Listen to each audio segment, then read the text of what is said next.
प्रिय भक्तजनों, आज हम सुनेंगे सोमवार व्रत कथा। यह भगवान शिव को समर्पित वार है। इस दिन भगवान शिव व पार्वती का व्रत करके सोमवार व्रत कथा सुनी जाती है तथा उनकी पूजा अर्चना की जाती है। सोमवार के व्रत 3 प्रकार के होते हैं: साधारण, प्रति सोमवार, सौम्य, प्रदोष और 16 सोमवार व्रत। सोमवार का व्रत सूर्योदय से दिन के तीसरे पहर तक का होता है। व्रत में फलाहार या पारायण का कोई खास नियम नहीं है, किंतु यह आवश्यक है कि दिन रात में केवल एक समय भोजन करें। सोमवार के व्रत में शिव जी तथा पार्वती का पूजन करना चाहिए। शिव पूजन के पश्चात सोमवार व्रत कथा सुननी चाहिए। सोमवार व्रत कथा, प्रदोष व्रत कथा, 16 सोमवार व्रत कथा तीनों अलग अलग हैं। सोमवार का दिन सप्ताह का पहला दिन होता है। इस दिन व्रत कर सोमवार व्रत कथा का सिमरन करने का विशेष महत्व है। इससे भगवान शिव पार्वती की कृपा प्राप्त होती है। यहाँ सोमवार के दिन सुनी जाने वाली सोमवार की कहानी या सोमवार व्रत कथा की जाती है। सोमवार व्रत कथा। एक नगर में बहुत धनवान साहूकार रहता था। उसके घर में धन की कमी नहीं थी, परंतु वह बहुत दुखी था क्योंकि उसके कोई पुत्र नहीं था। वह इसी चिंता में दिन रात दुखी रहता था। पुत्र की कामना के लिए वह प्रत्येक सोमवार शिव जी का व्रत और पूजन किया करता था तथा सायकाल मंदिर जाकर शिव जी के सामने दीपक जलाया जाता था।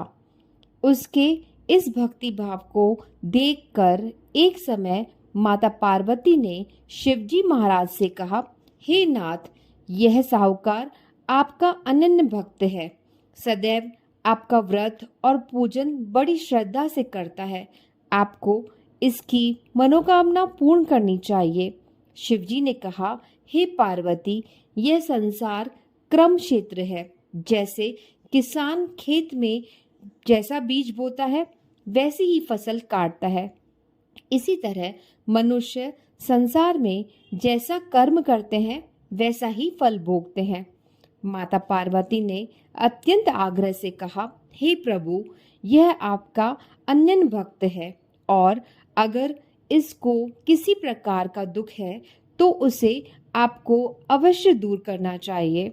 आप तो सदैव अपने भक्तों पर दयालु होते हैं और उनके दुखों को दूर भी करते हैं। यदि आप ऐसा नहीं करेंगे तो मनुष्य आपका पूजन तथा व्रत क्यों करेंगे? माता पार्वती का ऐसा आग्रह देख शिवजी कहने लगे, हे पार्वती, इसके कोई पुत्र नहीं है। इसी चिंता में यह अति दुखी रहता है। इसके भाग्य में पुत्र न होने पर भी मैं इसको पुत्र की प्राप्ति कर देता हूँ, परंतु वह पुत्र केवल 12 वर्ष तक ही जीवित रहेगा। इसके पश्चात वह मृत्यु को प्राप्त हो जाएगा। इससे अधिक मैं इसके लिए कुछ नहीं कर सकता। माता पार्वती और भगवान शिव का यह वार्तालाप साहूकार सुन रहा था। इससे साहूकार को न तो प्रसन्नता हुई और न ही वह दुखी हुआ।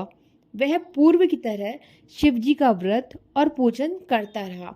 कुछ समय बाद साहूकार की स्त्री गर्भवती हुई और 10वें महीने में उसके गर्भ में अति सुंदर पुत्र प्राप्त हुआ। साहूकार के घर में बहुत खुशी मनाई गई, परंतु साहूकार तो ये जानता था कि उसकी केवल 12 वर्ष की आयु है, इसीलिए उसने अधिक प्रसन्नता प्रकट नहीं की और न ही किसी को यह भेद बताया। जब वह बालक 11 वर्ष का हो गया तो बालक की माता ने उसके पिता से उसका विवाह करने के लिए कहा। साहूकार ने कहा, अभी मैं इसका विवाह नहीं करूंगा, मैं अपने पुत्र को काशी पढ़ने के लिए भेजूंगा। साहूकार ने बालक के मामा को बुलाकर उसको बहुत सा धन देकर कहा, तुम इस बालक को काशी पढ़ने के लिए ले जाओ और रास्ते में जिस स्थान पर जाओ यज्ञ तथा ब्राह्मण को भोजन कराते व दक्षिणा देते जाना। दोनों मामा भांजे यज्ञ करते और ब्राह्मणों को भोजन कराते तथा दक्षिणा देते काशी की ओर चल पड़े। रास्ते में उसको एक शहर पड़ा। उस शहर के राजा की कन्या का विवाह था, परंतु जो राजकुमार विवाह करने के लिए आया था वह एक आंख से अंधा था। उसके पिता को इस बात की बड़ी चिंता थी कि कहीं राजकुमार को देखकर राजकुमारी तथा उसके माता पिता विवाह में किसी प्रकार की अड़चन पैदा न करें। जब उसने अति सुंदर सेठ के लड़के को देखा तो मन में विचार किया कि क्यों न द्वाराचार के समय इस लड़के से वर का काम चलाया जाए। ऐसा मन में विचार कर राजकुमार के पिता ने उस लड़के और उसके मामा से बात की। वे राजी हो गए। फिर उस साहूकार के लड़के को वर के कपड़े पहनाकर तथा घोड़ी पर बैठाकर कन्या के द्वार पर ले गए।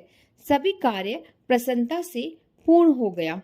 राजकुमार के पिता ने सोचा कि यदि विवाह का कार्य भी उसी लड़के से करा की लिया जाए तो बुराई क्या है। ऐसा विचार कर लड़के और उसके मामा से कहा, यदि आप फेरों और कन्यादान के काम को भी करा दें तो आपकी बड़ी कृपा होगी। मैं इसके बदले आपको बहुत सारा धन दूंगा। दोनों ने इसे संघर्ष स्वीकार कर लिया और विवाह का कार्य भी बहुत अच्छी तरह से संपन्न हो गया। सेठ का पुत्र जिस समय जाने लगा तो उसने राजकुमारी की चुंदरी के पल्ले पर लिख दिया कि तेरा विवाह मेरे साथ हुआ है, परंतु जिस राजकुमार के साथ तुमको भेजेंगे वह एक आंख से अंधा है। मैं काशी जी पढ़ने जा रहा हूँ। सेठ की लड़के के जाने के पश्चात राजकुमारी ने जब अपनी चुनरी पर ऐसा लिखा पाया तो उसने अंधे राजकुमार के साथ जाने से मना कर दिया। उसने अपने माता पिता को सारी बात बता दी और कहा कि यह मेरा पति नहीं है, मेरा विवाह इसके साथ नहीं हुआ है। जिसके साथ मेरा विवाह हुआ है वह तो काशी जी पढ़ने गया है। राजकुमारी के माता पिता ने अपनी कन्या को विदा नहीं किया और बारात वापस चली गई। उधर सेठ का लड़का और उसके मामा काशी पहुंच गए।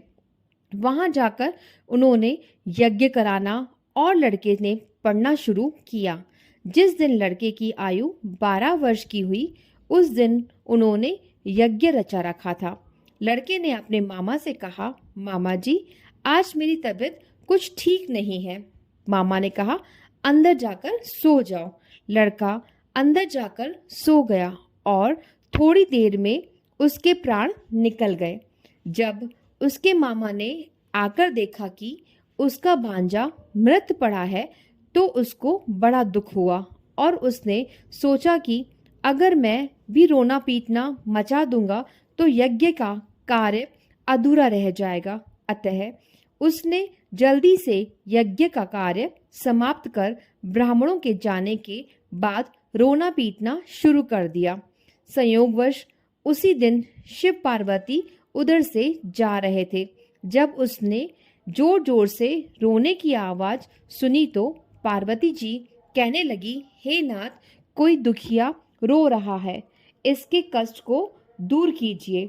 जब शिव पार्वती वहां पहुंची तो उन्होंने पाया कि वहां एक लड़का है जो आपके वरदान से उत्पन्न हुआ था। शिवजी ने कहा, पार्वती इसकी आयु इतनी ही थी, वह यह भोग चुका है।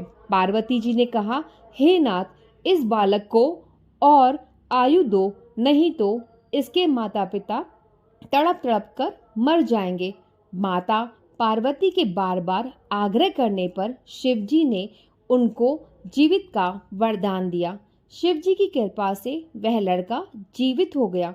शिवजी और पार्वती कैलाश पर्वत को चले गए। शिक्षा पूर्ण होने पर वह लड़का और उसके मामा उसी प्रकार यज्ञ करते, ब्राह्मणों को भोजन कराते तथा दक्षिणा देते अपने घर की ओर चल पड़े। रास्ते में उसी शहर में आए जहां उस लड़के का वहां की राजकुमारी से विवाह हुआ था। वहां जाकर उन्होंने यज्ञ प्रारंभ कर दिया। उस लड़के के ससुर वहां के राजा ने उनको पहचान लिया और महल में जाकर उसकी बहुत आवभगत की। बहुत से दास दासियां सहित आदर पूर्वक अपनी राजकुमारी और जमाई को विदा किया। वहां से विदा होकर सेठ का लड़का अपने मामा वह पत्नी सहित उसी तरह यज्ञ कराते हुए, ब्राह्मणों को भोज कराते हुए, दक्षिणा देते हुए अपने घर की ओर गए। घर जाकर लड़के ने अपने माता पिता को सारी बात बताई। इससे वे बहुत प्रसन्न हुए। हे शिव पार्वती, जैसे आपने सेठ और उसके परिवार को दिया है वैसा सभी को देना। सोमवार व्रत कथा कहने, सुनने और हुंकार देने वाले का सबको देना। बोलो शिव भगवान की जय। सोमवार देवता की जय।